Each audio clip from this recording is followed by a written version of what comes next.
Hasil ini tentunya bisa membuat kita untuk menjadi lebih mudah untuk berkaca bahwa percaya diri itu boleh, tetapi realistis juga harus. Dan banyak banget yang harus dievaluasi setelah akhirnya kita kalah telak oleh Irak 5-1. Mari kita bahas dari sudut pandang penikmat sepak bola, bukan pengamat sepak bola.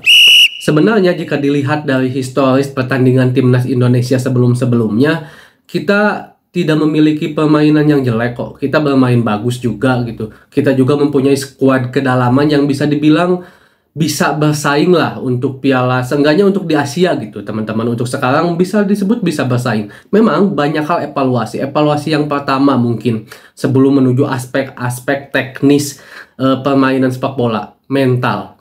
Ini menjadi satu hal yang memang sangat faktor utama di dalam sebuah pertandingan, mentalitas. Kita dari dulu, dari zaman era sebelum Coach Sinteyong pun terkenal bahwa tidak memiliki mental yang kuat jika bermain di kandang lawan, apalagi diteror dengan begitu banyaknya pendukung Irak semalam.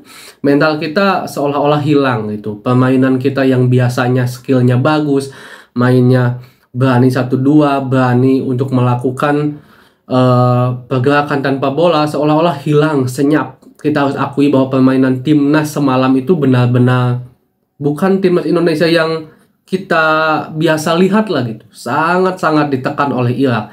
Mentalitas ini penting banget bahwa memang seharusnya mungkin kedepannya kita harus bisa melakukan laga uji tanding ketika FIFA Matchday itu jangan lagi bermain di Indonesia.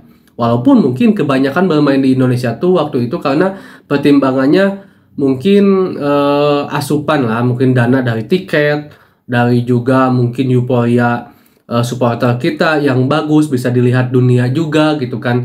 Itu memang bagus juga, tetapi mentalitas bermain di kandang sendiri timnas Indonesia itu dari dulu emang kuat. Zaman Coach Alfred Riedel juga kita kewalahan bermain di kandang-kandang lawan, di Vietnam waktu itu, di Malaysia waktu itu. Tapi di GBK kita sulit kalah kalau untuk ASEAN ya waktu itu, karena mungkin lawan-lawan tim besar, negara besar itu baru ada sekarang di era Coach Erick Thohir, di era Ketum Erick Thohir. Tapi di zaman dulu kan jarang banget. Tetapi tetap kalau main di luar itu kebanyakan kita kalah. Di ASEAN dulu aja, di Vietnam, di Thailand, di Malaysia. Tapi kalau main di GBK kita selalu menang. Ini mentalitas harus benar-benar diperbaiki lagi gitu. Harus lebih sering bermain untuk di luar kandang Indonesia.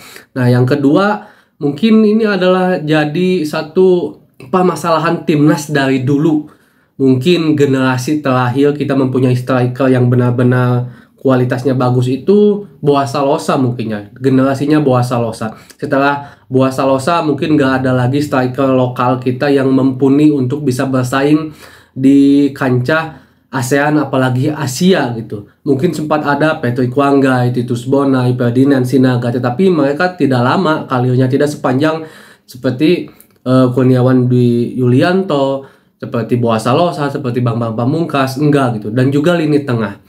Ini sebenarnya masalah yang memang ketika Coach Sinteyong mulai melatih timnas Indonesia, ini tuh masalah yang tetap ada, di mana striker dan pemain tengah itu adalah menjadi hal yang langka untuk sepak bola Indonesia, memiliki pemain-pemain yang bisa dibilang mumpuni dan bersaing di kancah turnamen yang lebih tinggi kayak Piala Asia, bahkan Piala Dunia sekarang gitu ya, kualifikasi Piala Dunia sekarang. Itu sebabnya kenapa ada program untuk membawa pemain-pemain keturunan yang memang kita harus akui kalau untuk sekelas pemain grade A yang ada di lini tengah dan depan itu agak sulit, apalagi Coach Sinteyong memang memikirkan timnas Indonesia itu untuk program jangka panjang sehingga nggak mau asal-asalan ngambil gitu.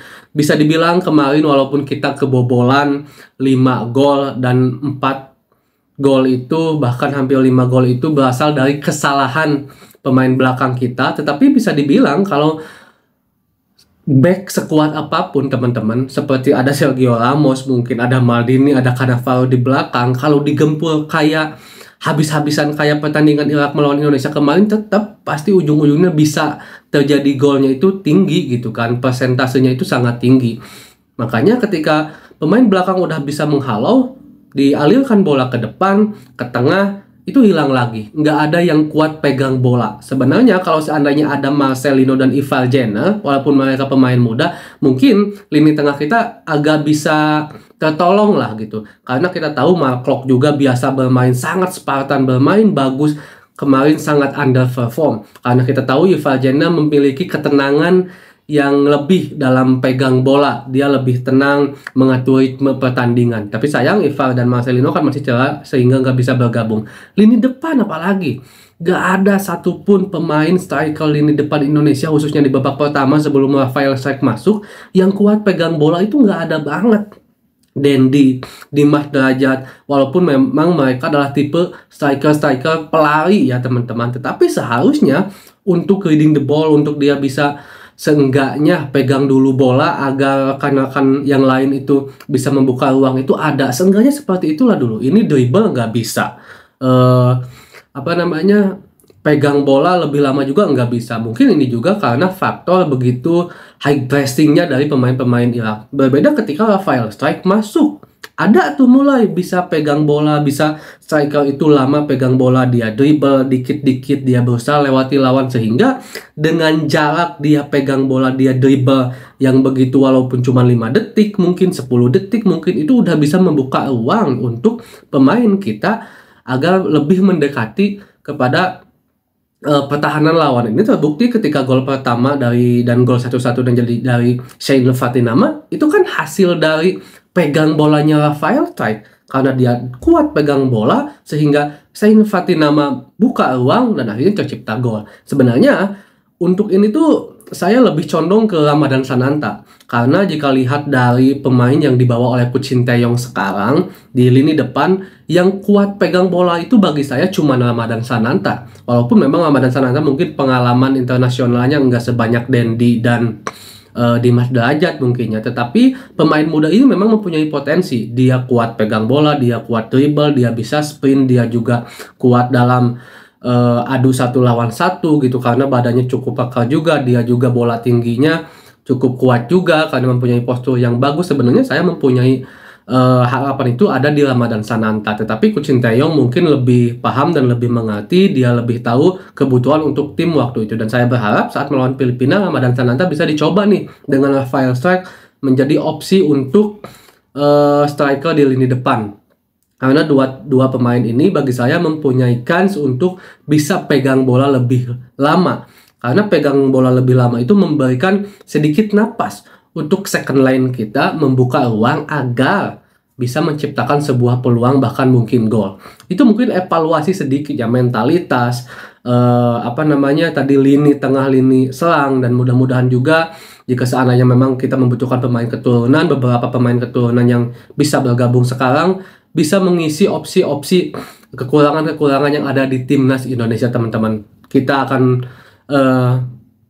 berangkat ke Filipina dan saya optimis seharusnya kita bisa menangani Filipina, walaupun kita juga nggak bisa anggap remeh karena Filipina juga sama mempunyai program pemain keturunan yang cukup banyak sekarang gitu. Bahkan mungkin hampir semua pemain timnas Filipina adalah pemain keturunan. Ini akan menjadi laga yang seru, tapi seharusnya jika melihat dari historis permainan timnas Indonesia bersama Coach Sinteyong di pertandingan-pertandingan sebelumnya, kita seharusnya bisa menangani Filipina yang nggak terlalu kesulitan lah, seharusnya ya.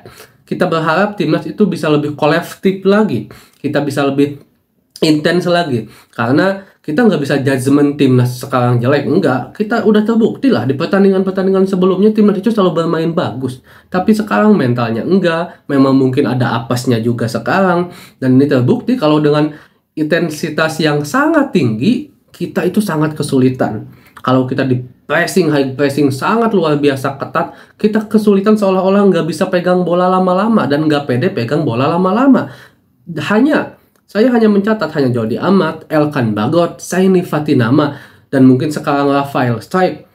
Dan hanya pemain keturunan-keturunan itulah yang ketika di-press oleh lawan, dia bisa tenang untuk bisa lolos dari sergapan lawan, mencari uang, memberikan umpan, lewat 1, mungkin lewat 2 jika diperlukan, dan bisa membebaskan bola dengan efektif dan efisien. Nggak asal tendang mungkin lah.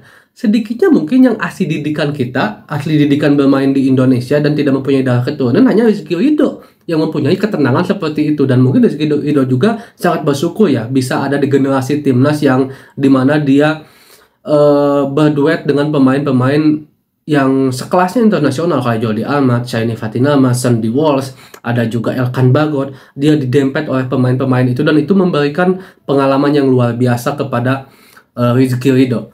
Mungkin sementara seperti itu dulu, sambil kita menunggu pertandingan timnas melawan Filipina, kita akan bahas terus timnas Indonesia, mungkin dari beberapa pemain, performa pemain, apa yang harus dievaluasi dan segala macamnya, sampai kita akan bertemu lagi nanti di pertandingan timnas Indonesia melawan Filipina. Assalamualaikum.